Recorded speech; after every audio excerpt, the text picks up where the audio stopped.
Hi, and welcome to another episode of Unfiltered Tea Time brought to you by Little Dagger Aesthetics. Thank you so much for joining us. This episode is going to be about body image and self-love. I do want to put a little trigger/content warning out there just because this conversation can lead to things that deal with, self-esteem and potentially other heavier topics that aren't so pleasant to listen to. If you don't already know, my name is Michelle, and I am the CEO/founder of A Little Dagger Aesthetics, and my pronouns are she, they. If you'd like to start with self-intros, Matthew, you can go ahead. Sorry. I'm Matt. Pronouns are he, him. We doing a fact? Is that what we're doing? Oh my god, I totally forgot about that. All right, fun fact about yourselves as well. Okay, I'm going to Mexico next week, so I guess. Hey. Hi, I'm Mikan. Pronouns, as usual, are she, her. And a fun fact, I finished all of my Christmas shopping early. Nice. It's November. That's really early. Well, it's too stressful for me, so I finish it as soon as possible. That's fair. Pei? Oh, my name is Pei. Pronouns are she, her. Fun fact, I just came home from puppy yoga. And yeah. Very, very nice. And Rose? Hello. My name's Rose. My pronouns are she, her. And a fun fact about me is that my hair is blue and purple right now. I'd like to see that. I love the little gasp. I did too. That's great. I feel so great. That's awesome. Thank you. That's it. Thank you. All right. So today, again, we're going to be discussing body image and self-love. If you hear a question that you don't want to answer, please feel free to pass. It is a complete safe space, obviously. So the first one is going to be, when you hear the words body image, what word or phrase does that make you think of? I think it's just simply body image is your thoughts and your feelings about your own body, I guess. Yeah. Mika? Sorry. I didn't know if Matthew wanted to expand on that. No. The first thing that popped into my mind was self-confidence, I suppose, as like a trigger word. I don't know. Like we kind of hear like as we grew up, and it became more of a hot topic recently, but like we got speeches from teachers, especially like our gym health teachers, or campaigns on social media like Dove. Yeah, that's what I got for now. Yeah. And Pei? Okay. The point of view you see yourself in, like the way you see your body. Yeah. Man, you guys are going like super like general and like this is so personal when I hear body image, because for me body image is such a what's the word I'm looking for? It's such a like a powerful topic and conversation starter, because I've been surrounded by so many people in my life who've been telling me over and over again, you need to have good body image and you need to be confident in who you are. And I just think of like all those little moments throughout my life when people are like, be confident, be who you are, like don't listen to all the tabloids and forget about all the commercials and stuff. And that's what I think of when I see body image instantly. So I hear all the voices in my head from friends and family. That's very fair. Along the same lines, when I think of body image, I think of the word journey, because it has definitely been a journey for me. And I know especially a lot of young people, that's a whole thing you got to go through, especially with puberty and all that. It's a very long journey to accept yourself and love yourself. Okay. With that, we'll move on to the second question, which is, if you have when was the first time you ever struggled with your body image? Do you still struggle with it now? I'll go last on this one. Yeah, I totally gotta fair. think about it. All right, I'll start it off then. A bit of a toughie question because body image has been, at least on my end, something that's been, well, this is a later question, but since it's been engraved in us since we were young, it kind of becomes something we subconsciously like hit ourselves with, always question ourselves with. I think if I'm to like pick like a year or a date where like it really hit me, it'd probably be like ninth grade ish. So when you kind of start getting all those teenager vibes and drama and all that wonderful thing. Because I remember two things. One was I went to gym class for the first time when the new semester started. And then it was the first time I used like a what is it called? Like a razor for like my legs because I don't know, people were saying that was like a wrong, like not shaving yourself was wrong, it is not proper, things like that. And I was also kind of shy with my body because I've always been told like showing your skin is like to become like some sort of like flirty person or something, like it was just framed that way. So first time wearing shorts, I go into gym class and immediately my professor's like, oh, like we have like 10 minutes before we actually start. So I just kind of like tuck my legs in and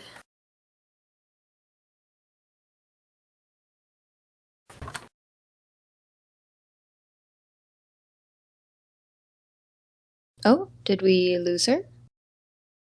sorry, my laptop went full black screen. Oh no. Technical difficulties. Back to it. Yeah, I tucked my legs in and I was like in a ball roly-poly formation. So I was just super uncomfortable with the situation, super uncomfortable with my classmates whom I haven't had the pleasure to meet yet, so I didn't know how they were. I was very self-conscious. That's when it really hit me that like, I don't know, like looking back on it, that was a good point. Mika, I got a question for you. Ah, go ahead. Did you go to a school? You said grade 9, right? Yeah. Was this first moment? Okay. Did you go to a high school that had uniforms or a gym uniform? Because I know some schools don't have uniforms, but they have like a gym uniform. And if yes or no, did that change how you saw your body image in those moments? Ooh, good point to add on to that, actually.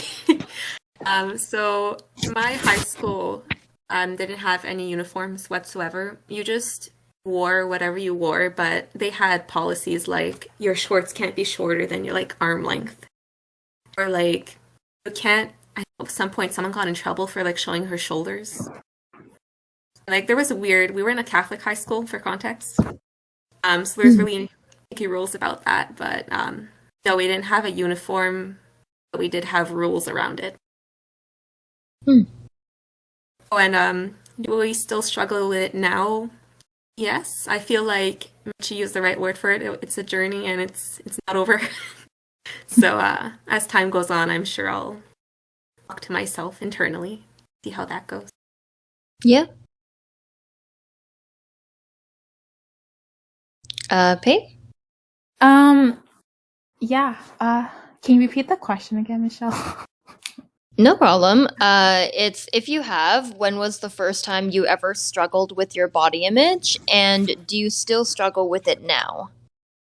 Yeah, so I think it was probably in high school when more people around me started showing more of their body and stuff. And like I'm like 5'6", I'm very like slim and tiny.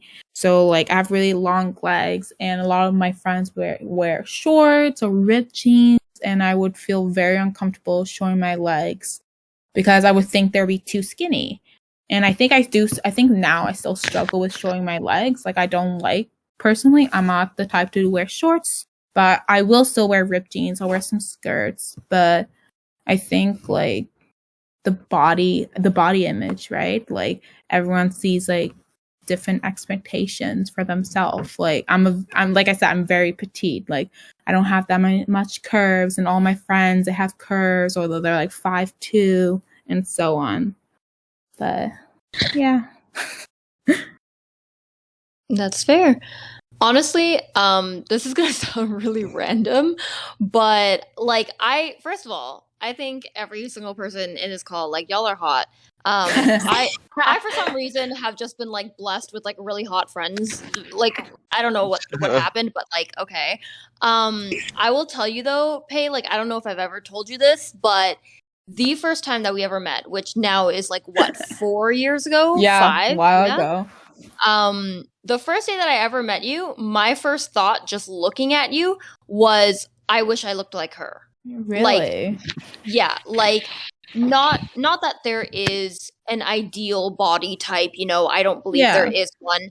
But I just think that like you have a very natural beauty to your face, and like not to objectify you, but like your body's really nice. So like Thank you. I spent like the first like whole month that we started like talking, we met, I just kept on thinking, I was like, this girl's so pretty. Like I wish I looked like that. My heart, you're so sweet. Oh my god. Have you folks ever heard of like the perfect ratio or whatever? No, Where, what's that? So like there's this concept called the perfect ratio. I might be calling it the wrong thing, but it's the idea that like there's like a perfect measurement from like your nose to your chin, your mouth to your nose to your eyes. So no matter what shape your face is, if your face fits this perfect ratio, like in the sizing of all your different facial features, and I'm pretty sure there's a body one as well, then you're considered more attractive.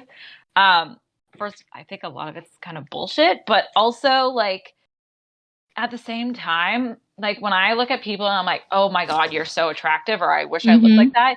It's not a specific body type. It's just someone who's like put together really well, if that makes sense. Yeah. And I've always been someone, when I look at my own body, I'm like, I feel like my legs are too short compared to the rest of my body.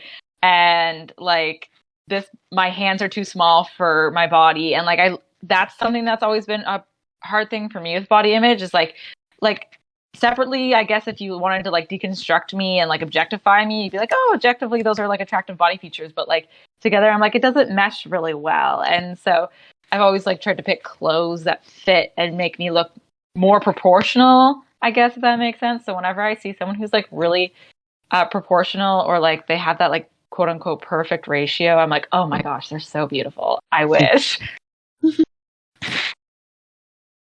Yeah, no, that's really interesting actually. I think I've heard of it before, but I had never like actually figured out what it was, but that does make sense. It's like it's something along the lines of like when people say like if your face is symmetrical, like it's more attractive.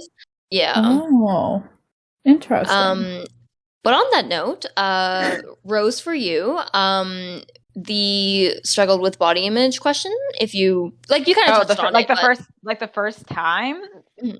Like I kind of touched on like do I still struggle with it now? Absolutely, I think everyone does. So yeah, that's obvious. But yeah, the first time, I think I was really young. Probably like the most I remember is probably grade 7, grade 8. I remember very specifically, I came from a very, very small rural area. So like in my school, I grew up with the same 10 girls in my class over and over, year after year. And so we were kind of forced to be friends. And as we got older, these girls started being really like mean, and like they're like, you have to look this way if you want to hang with us, and you have to do these kind of things. I just remember there being offhanded comments. Like I remember a specific scenario where I wore a skirt, and then someone commented, like one of the girls like commented like, oh, like you can't wear a skirt, you don't have the body for a skirt. And I was like probably like 10, 11, maybe even 12. And afterwards, like I stopped wearing skirts and dresses for years. And I was like, oh, I'm such a tomboy. Like, oh my gosh, like I could never wear dresses and skirts. I don't get girls who are girly. And then, yeah, as I went on through high school, I came back into dresses and skirts. I'm like, what have I been missing? Why was I like not wearing these? So like, yeah, I think it's very, very young is what I can say. But the first time I really remember is probably that skirt moment. Ugh. Sorry to hear that, Rose. That's actually super shitty to go through. Right? It's okay. I'm super confident now, so it's all in the past. But you know how it goes. We all go through our struggles to get to those confident points, right? Mm. Definitely, yeah. I think like I relate to the very young. In the household that I grew up in, my parents are very traditional. My mother especially, because my mother was very much like, in my country, women get married at 16 to 20. If you get married after that, you're too old and you should be lucky to have anyone. You know, they had that kind of mindset. So from when you're a kid, you're 5, 6 years old, they dress you up in very just flashy outfits, for lack of a better word. They put a lot of gold into a lot of children's outfits. And they have a lot of hair pieces, arm pieces, leg pieces, waist pieces, to accentuate your body, which is exactly as gross as it sounds, because they're trying to accentuate a kid's body. But because of that, my mother, you know, would tell me not to eat, and other things when I was like 5 or 6, and it would limit how much I can eat. She would purposely not pack me lunches to school so that I wouldn't eat, because I wouldn't have money to buy a lunch. So not a good time. And I think that was more so I was aware of it, but it wasn't my struggle. Like I thought I was perfect. I just thought my mom was annoying. Because I was like, why is this woman doing this to me? And then when I got to high school, that's definitely where it turned into like my own issue. Because in 8th grade, all the girls around me were wearing makeup, and I thought I had to catch up, so I started wearing makeup. My style was very different from the majority of the girls. I was an emo child, so there's that. Still am. But in high school, it got, like, I was gonna say low-key, it got high-key bad. Again, another trigger warning. I struggled with an eating disorder for like 2 years. It was 10th and 11th grade for sure. And the problem with an eating disorder is it never leaves you. So I know it's still around. I just like manage it better now.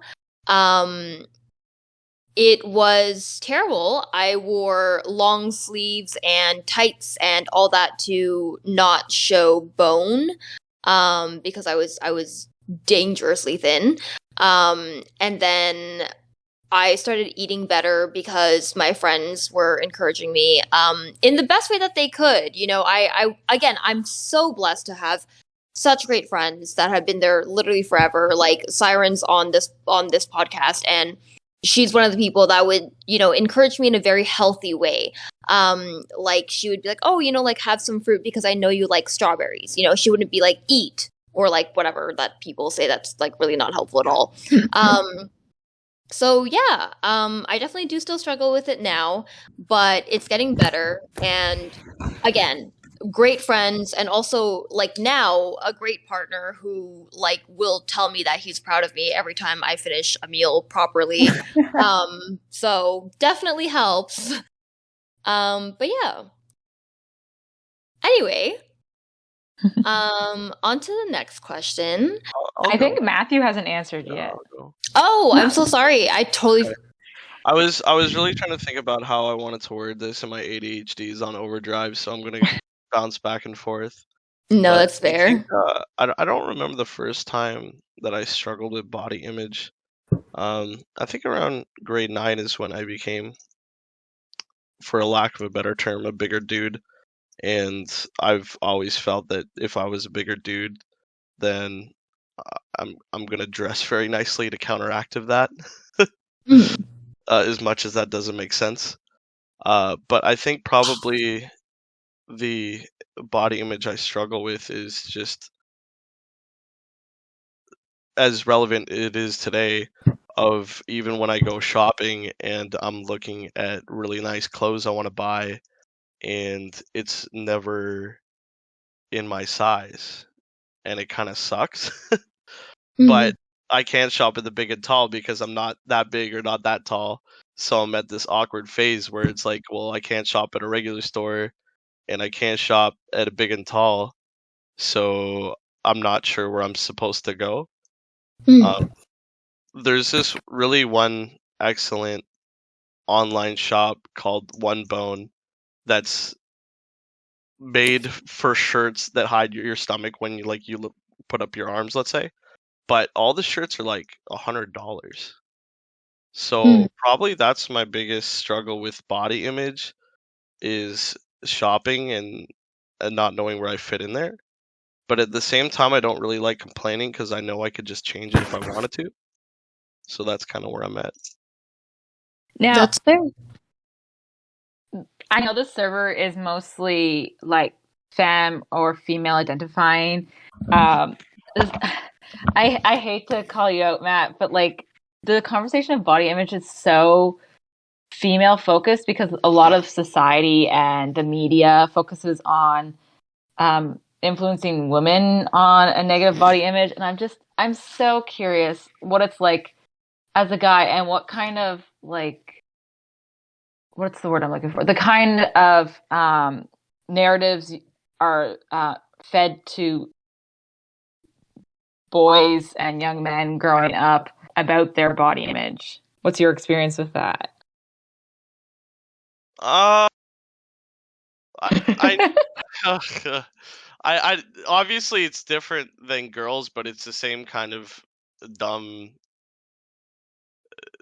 statuses where you have to be a specific size, and just like as girls, when you go on Tinder, it's the first image that you see that's you swipe left or right to. So I don't know if that's really helpful, but uh, I don't really know how to explain it. No, that's fair. I feel like because the majority of the friends that I had before like high school were all boys. Like again, I identify as female. I might be taking your story away from you. But they all very much focused on getting like muscular and like really fit even before high school started.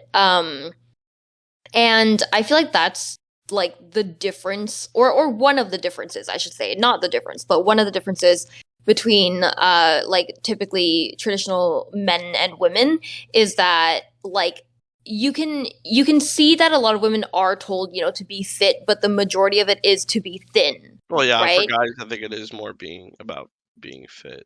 Yeah, yeah. And like it's not even like a healthy fit, Like a lot of the time the images that I see that are pushed for men are like be buff, like super buff, like you live at the gym kind of body. Whereas for women it's very much like be thin, but also now like be voluptuous but thin. And it's like I don't know how those two things go together.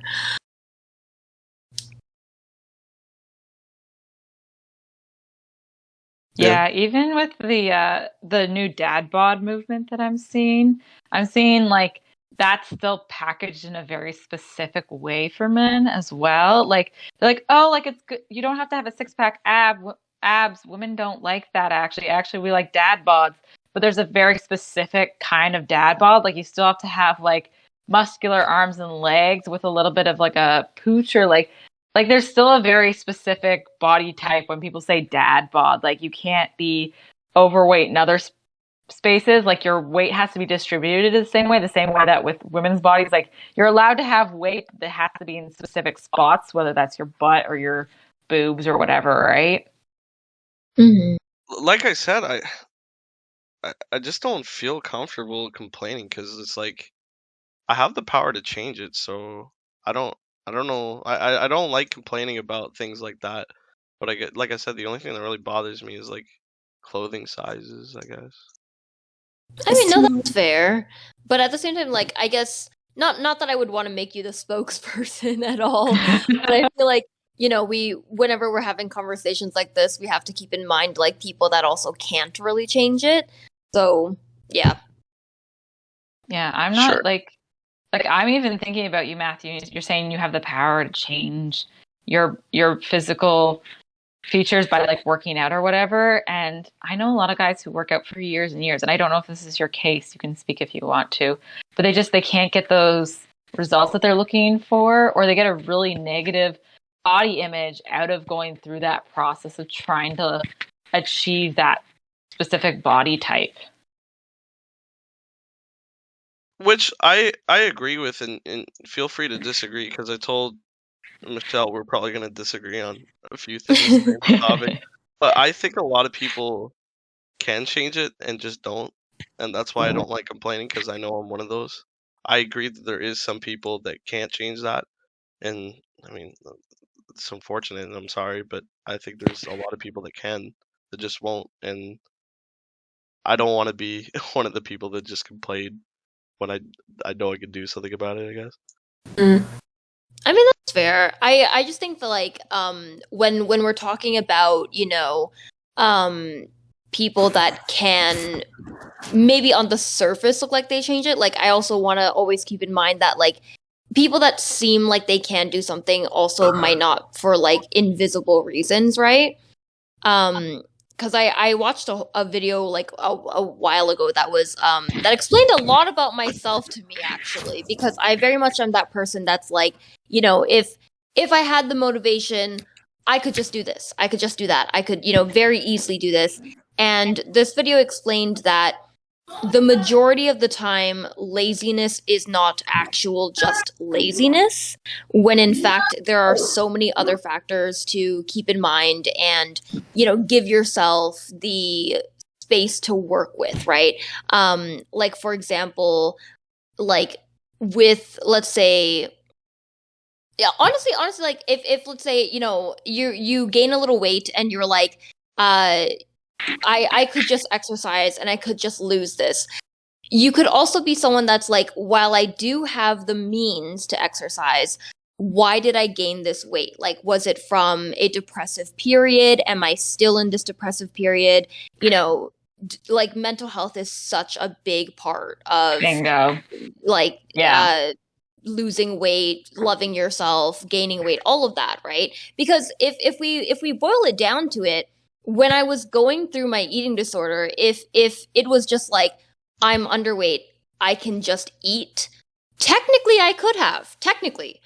But it can be more complicated than that, right? So like not that I want to take away from you, understanding yourself as a person that just, could do it if you wanted to, but at the same time, like I do want to say, like, give yourself some leeway if, you want, and don't be too hard on yourself, even if motivation is the one thing you seem to be lacking. Like, that's totally okay.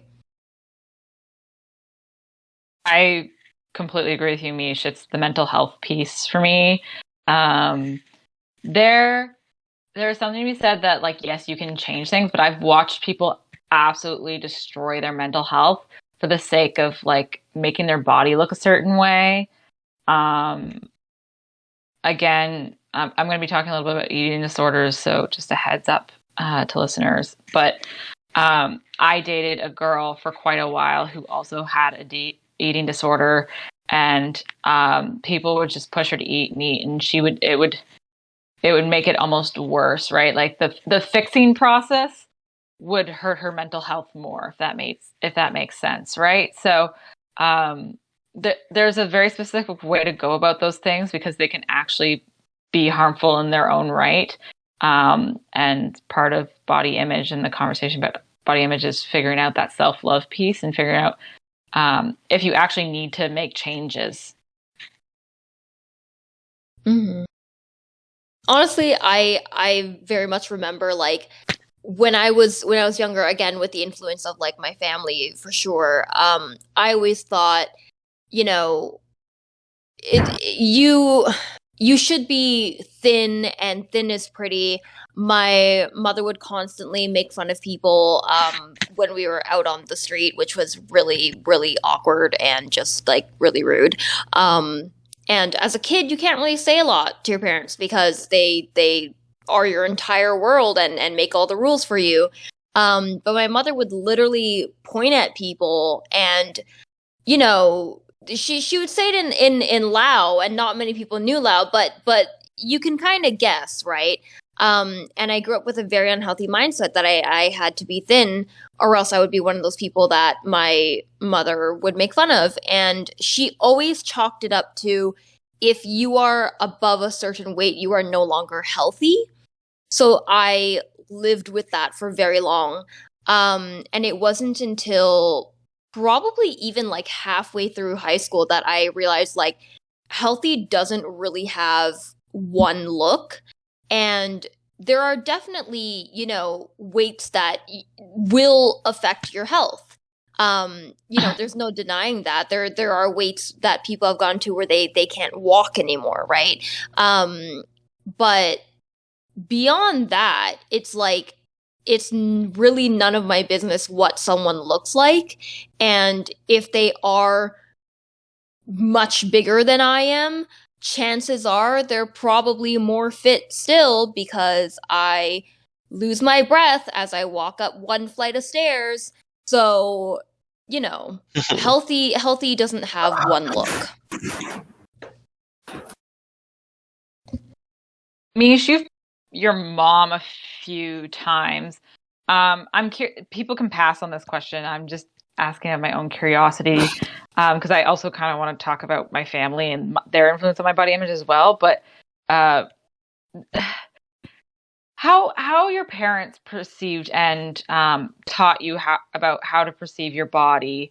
How did that affect everyone's body image? Because I think parental or guardian influence, family, even like outside of just parents, but family influence on how you see your body, I think is huge. So yeah, I'm just curious what everyone's thoughts are on that, or what their experiences were like. I guess for me, my mom was always supportive no matter what. Like I'm very big into clothes and how I dress, and she's always been like very supportive, like, oh, you're so handsome and stuff. But I guess for my dad, it's always kind of been negative, because it's something that he would constantly comment on. And to me, I feel like he was always kind of less proud of me for the way I turned out and the body I have, and that I was less of an ideal son.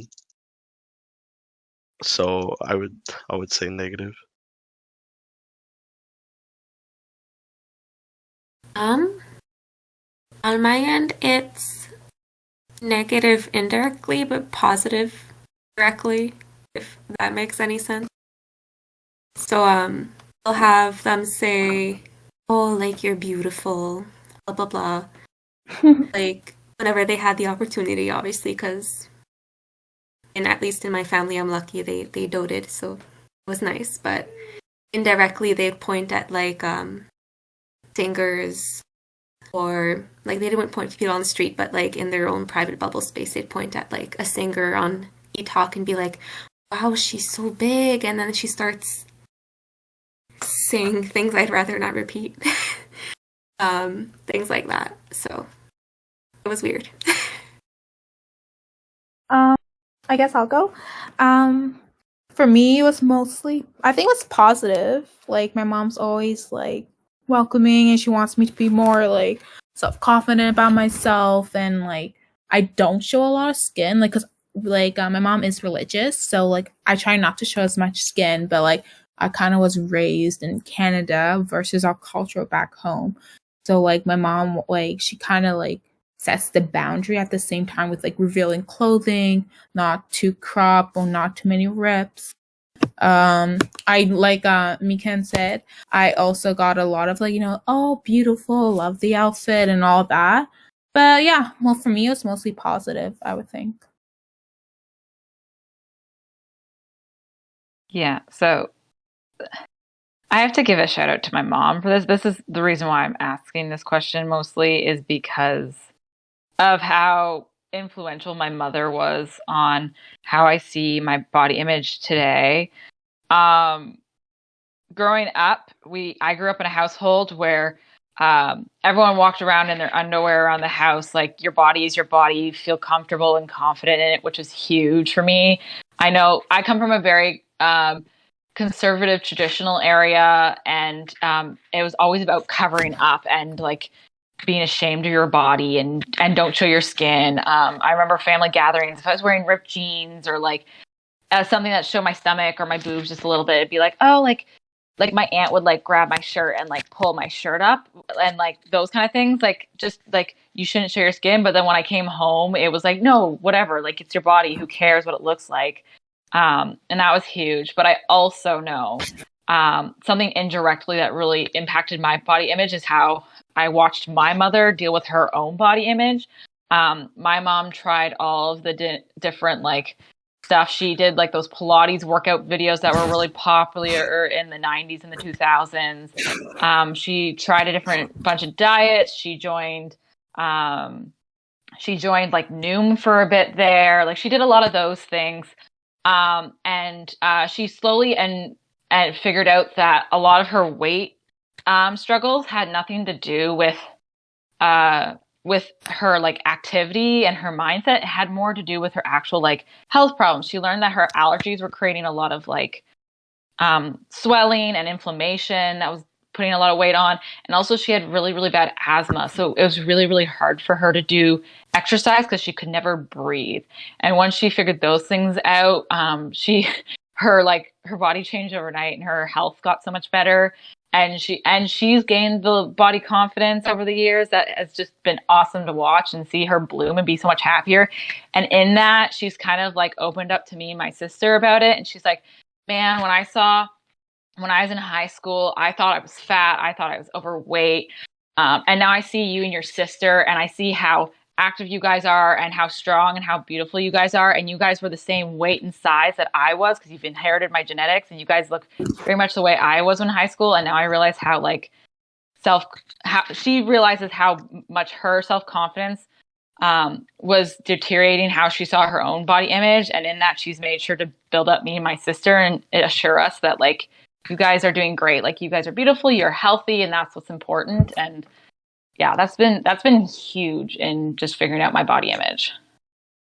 Sorry to take it over a little bit, Mish. I just really wanted to talk about that. No, I love it. I'm really, really glad to hear that like there are supportive families out there. That sounds so sad, but I love hearing stories of just like people that talk about, their families, people close to them that are just like encouraging and loving and just like allow you to be you, because it sucks to say, but that is pretty rare in the world.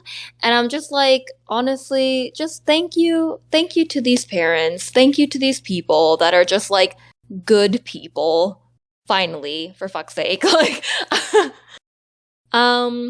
Yeah, because like I know, at least from one side of my family, it really sucks because like they very much base you on how you look, when it's like, but what about all the achievements I accomplished? Like, why aren't you focused on that? Like, even my tattoos, sometimes I get complaints about, and I'm like, who fucking cares? Like, I like them. Why does that bother you? I don't know. I feel that. I've definitely had a lot of relatives be like, those are permanent, right? And I'm like, oh my fucking god, really? Should I be concerned about that? Did I not know that when I got them? I fucking just like the whole culture around tattoos is like, anyone with a tattoo is going to be so excited to see yours or like be like, oh, yours are so cool, and like just share stories or whatever. But people that don't have tattoos, typically, like, there are obviously like not like there are people that are not judgmental about them even if they don't have them because it's just not for them. But like the majority of people that I've met that don't have tattoos are just like, why do you have those? Or like, oh, like if you gain weight or lose weight or whatever, I like know, it's gonna lose. so fucking weird. Yeah, there's so many comments and I'm just like, ugh, like Like leave me alone. the first time I got a tattoo was my angel on my right arm, like my big Mhm. angel. And I remember I was so disappointed because like I was already nervous about how it like turned out. It was my first tattoo, and I feel like when you get a first tattoo, you're worried about like what people think of it. And my Mhm. dad just kept going on. He's like, "Why did you get that? That's such a waste of money. You could have used that money for something else." I'm like, "Seriously, dude? Just fuck off." Mhm. Actually really fitting that for my fun fact, I said that my hair is blue and purple. Because I've been experimenting more with how I express myself through my hair and how I dress and stuff. And well, first of all, a few months ago, I shaved my head completely. And I like the lead up to me shaving my head, I was doing it for charity and for a fundraiser. And I had a lot of like family members being like, oh no, like, I'm so worried. Don't worry, you'll still be pretty without your hair. It's okay. It'll grow back. And I was just like, you don't think I'm gonna rock the shaved head? I'm so confused. And there was a point where I was worried we weren't gonna hit the fundraising goal that we needed for me to shave my head, because I was like, I really want to prove these people wrong and show them that like I kind of want, even if I didn't hit it, I was gonna shave my head anyway, because I just something in me was like, I need to show them that like my hair is not my identity. And now I've dyed it blue and purple, and I think like it's only been blue and purple for a few weeks now. And for some context, I am going into like into a professional field. I am graduating from university this year, and I'm going into a professional field. And like I think it was like the first or second day after I shaved my hair, I went to class, and one of my professors was like, aren't you graduating this year? And I went, yeah. They're like, don't you think the blue and purple hair is going to like hurt your chances of like job opportunities? I'm like, what are you talking about? They're like, well, you know how like when you're on camera and stuff, like they want you to look put together and professional because you know you're not the focus. It's whatever you're talking about that should be the focus. And I was just like blown away that like that's what they're worried about, is that it so infuriating. Like part of me just wants to like punch people and be like, no, like the way I present myself has nothing to do with my ability to like perform and be good at my job. Mhm. Yeah, I think it's getting a little better in the workforce in certain areas and industries for like hair and tattoos, but there are some places that are not the best about that, and my heart hurts for people that don't have the privilege of exactly choosing where they can work. Because obviously if you're like tight on money, you know, you just need to get a job, and you might not have the opportunity to be like, oh, I want to express myself. Like you'll just have to conform. It's mainly why I have stuck to the restaurant industry. Like one, I'm good at it, but two, I have worked in many restaurants where I could just have like neon pink hair, and they would be like, yeah, as long as it doesn't get in the food, because if it gets in there, we'll know who it is. Like, I agree and disagree. Not with let's say tattoos or the color of your hair, but let's say, I don't know, dressing a certain way for a job interview. I don't disagree with that. I mean, I think there's dressing professionally and understanding what professional means for certain people. Like, for example, going back to hair, right? Like, a lot of Black people are told that their hair is not professional, where it's just their hair. Like, it's literally just they have tight curly hair, and people have been told that afros are not professional, that dreads are not professional, stuff like that, right? And it's the same thing with their clothes, right? Like I've been told, even if I'm wearing the exact same outfit as someone who's white in the same interview, I've been told that my shirt seemed a little unprofessional, or I should try better for next time. And and a lot of Black people especially go through that. They are told that they look less professional, and it's entirely a race thing. So I think that when we're saying, you know, dress professionally, we should be having a standard that is the same, but also loose from the traditional professional. Well, what would be standard? Because for me, like, standard would be dress pants and like a button shirt. That's a very Western notion of what is professional, though. Like, there are a lot of different countries where professional is something completely different. Mm-hmm. I think it depends on the job. You know what I mean? Like, if you're going in for like an office job, you can wear what you would wear in the office, right? So if your idea of an office is like, let's say, for example, for someone who is, you know, femme presenting, you want to wear like a pencil skirt and a nice blouse, sure. But also if someone walks in with like dark jeans and a nice blouse, that's fine for me. But for a lot of employers, it would not be, because dark jeans is like not good enough for them. Whereas like to some people, one, who grow up with that being the image that they have of professional, and two, can't afford more than that, should just be given the same opportunity because they look professional enough. You know what I mean? And let's say, for example, you're going for an interview for like a warehouse opportunity. If someone shows up in dark jeans and a t-shirt, to me, that's good enough. But to a lot of employers, that's not good enough, which is very weird. I just think as long as someone looks presentable, that's fine. Yeah. I also think like every job title, like the job industry or whatever, like the school board, government, restaurant, like everyone has their own kind of like interview like expectation for clothing, you know what I mean? Like if it's more casual, if it's more like professional. Like I had a school board interview and I was wearing like a sweater. Like and I, you know, like it depends. Every single job interview or whatever place, like it depends on that too. Like not everyone's, I feel like now in society everyone's like more like relaxed or chilled back about like the dress codes and what to wear for interviews. Like it's not as professional as you would think you would have to get dressed, if that makes sense. I don't know if that makes sense with what I'm saying, but yeah, no, that makes sense. We are running a little low on time, so we kind of did touch on the third question anyway. It had to do with society. We'll definitely have like another episode that has a similar theme, just so we can expand more. But I did want to end the episode on a good note. Not that this hasn't been good, but a good note. So we'll do the last question and then we'll do our outros. This last question is, what is self-love to you? What are some things you do to care for yourself, and how did you come about doing these things?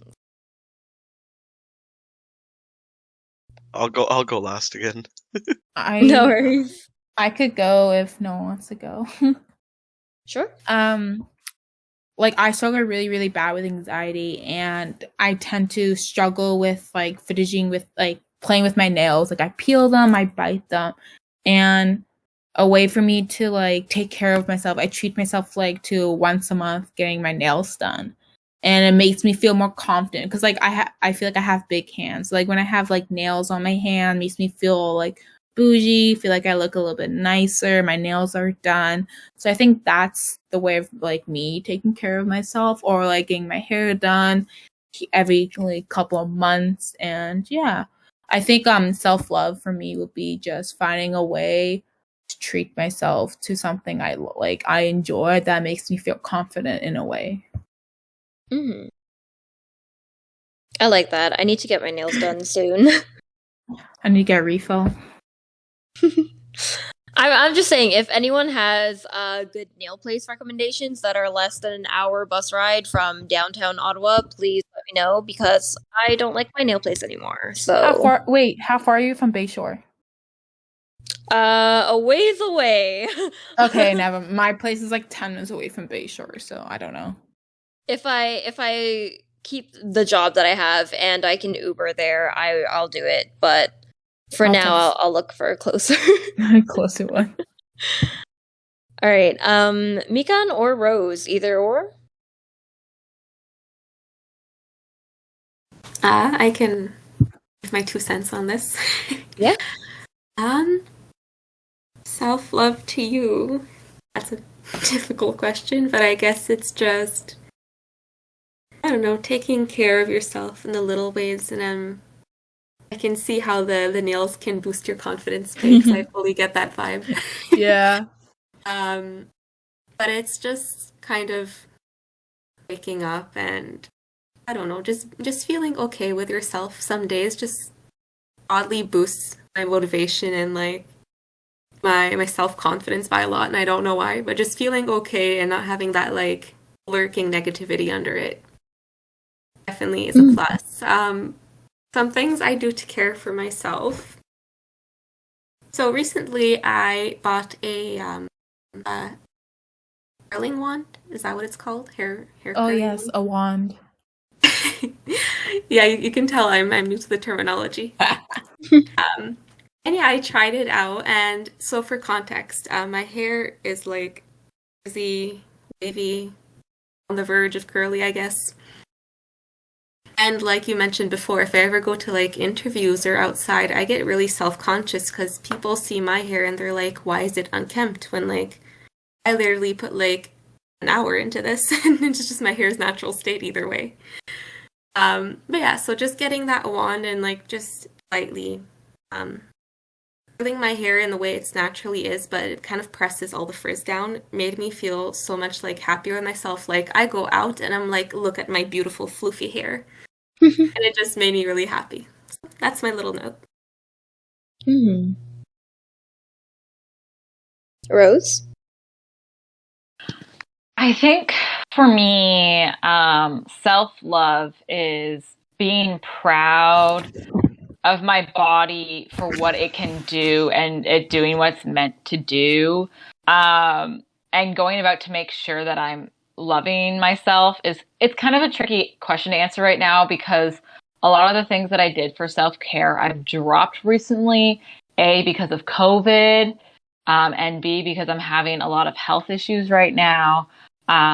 Because my main thing that I've been doing for so long to like keep for self-love has been going to the gym and staying healthy by going to the gym and working out because in high school I was a competitive power lifter, which is a whole nother conversation about how that influenced my body image. But being like completely changed how I view my body. It was never my brain was never I want to be skinny, I want to be thin. It was always I want to be strong, I want to kick butt, and I want to be like I want my body to be able to do everything that it's supposed to do. So I always it's always been part of my care routine to like go to the gym, and I haven't been able to do that lately. So it's also something that I recognize that is very tied to my mental health, that if I go to the gym, I feel so much happier. And because I haven't been going to the gym, I've been neglecting my mental health a little bit. So it's a huge hurdle, and my body image is going back to the gym at this point in time. So yeah, that's a huge one for me. Yeah. What is self-love to you? To me, it's just kind of self-explanatory. You know, you kind of look at yourself in the mirror and be like, I'm glad I am who I am, at least today. You know, it doesn't need to be all the time, but just in that moment. Things that I do to take care of myself, like this week, I felt pretty good about myself. Had a really good week at work. So you know, I saw they had like a sale at Moore's. So I bought myself a new suit because I just wanted to. Thought I looked good in it. And to take care of myself, I guess every Saturday I go like. Nobody's from Orleans. Is there anybody from Orleans? Ugh. Okay. I'm from Anyways. Orleans. Okay. So, yeah, in Orleans, like the Anderson trails, where you could like go for like nature walks and feed like the chickadees. That's the things that I do to like self love and take care of myself. Hmm. That sounds nice. I should probably go on some sort of walk. I think self-love at this point for me is one, reminding myself that on my good days I would be okay with what I don't like on my bad days. I've said this quite a few times in other episodes, but again, treat yourself like you would your best friend. I look at my best friend and I see literally nothing wrong with her. I think she's super hot, and when I look at myself in the mirror, I try to treat myself like that too. And it gets hard again with an ED looming over my head and a bunch of other things, quirky little things like depression. Love that. I on bad days, I have to remind myself, on a good day, I would be okay with this, I would be okay with that. I will look at my stomach is a huge thing with me. If I eat and I get bloated and I know exactly why my stomach is bigger, aka I'm bloated, I have to remind myself that like it's a good thing that I ate and the food was great, and that's literally all that matters. Like, I'm not starving. And to not be starving is also a privilege. So, just humbling myself, reminding myself, treating myself like I would my best friend. And then also just honestly, like, I've catered I think one of the biggest things that you can do for your mental health if you are active on social media is to cater your social media towards healthy self-improvement, because I see a lot of things that have to do with like activism that break my heart every day because the world is a shitty place. So to counteract that, I follow a lot of accounts that are all about self-love, that are all about improving your body image, accepting yourself for who you are, daily mantra accounts where they just post and they're like, hey, it's okay to be you today because that's cool. Or like, hey, remind yourself that like you should probably treat yourself soon. Like go get a little chocolate bar for yourself if that's what you want. Or like, just be nice to yourself. And that's definitely one of the things that's helped me because I'm literally always on social media. Other than that, I think just again, like surrounding myself with great friends, because anytime I rant about feeling unattractive or a certain type of way, my friends are always there to just be like, actually, I think you're great though. Like, I know that it has to come from you and you're gonna get there, but just for now, I'm also gonna tell you that I think you're amazing and you look great and all that. And I'm just like, my little heart can't take this right now. I don't know how to accept compliments, but thank you. But yeah. To wrap this up, if you guys would like to say any like last little comments, plug your social medias, to give a self-love reminder to who's ever listening, go right ahead.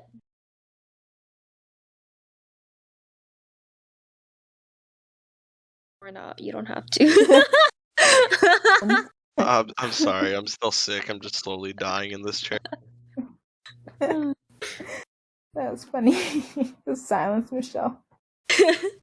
All good. I will ask Matthew if you want me to put your stuff in the description for this one again. Oh hell yeah, Matt Bertrand 97. All right. Does anyone else have any other socials they want to plug?